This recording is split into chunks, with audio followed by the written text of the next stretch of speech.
Today we're going over the definitive dice tier list. These are not opinions, these are facts. Starting off, we're going to go with the classic plastic dice in the A tier. Now these plastic dice are highly customizable, they're reliable. You never go wrong with a plastic dice, and you can always get a set that matches the character you're currently playing.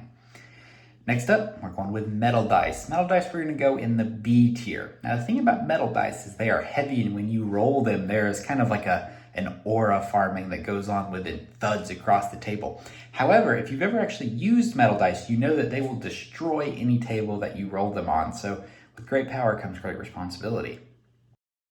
So then designer dice. I put designer dice in the B tiers. Designer dice are anything that's kind of got like a pattern or a unique kind of structure to it.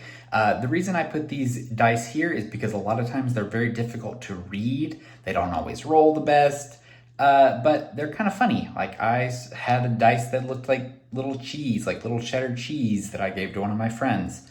Next up, we have gimmick dice, and I put gimmick dice in the C tier. Why would you want a gimmick dice? See, here's the thing about gimmick dice is that they're weird. That the most common one are the little bullet dice.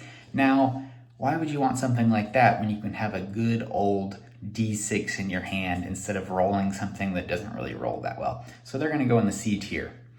Then we have silicone dice, which are going to go in the D tier. Now, silicone dice are interesting in the sense that I've never really seen them before. I've never used one, but the one that I did see was packaged as the only bouncing dice on the market. Now, why on earth would you want a dice that bounces? I can barely keep mine on the table as it is. Silicone dice are going in the D tier.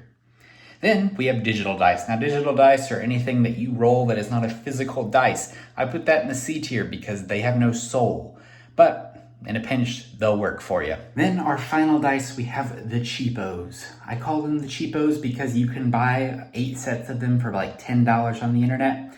And I put these in the S tier because they take you back to that time when you were first starting D&D and you wanted to buy a set of dice that all your friends could share and play with. They chip, they crack, the paint wears away. They're the monochromatic, but boy, are they what dice were always meant to be. Just simple little fun tools, and they're cheap.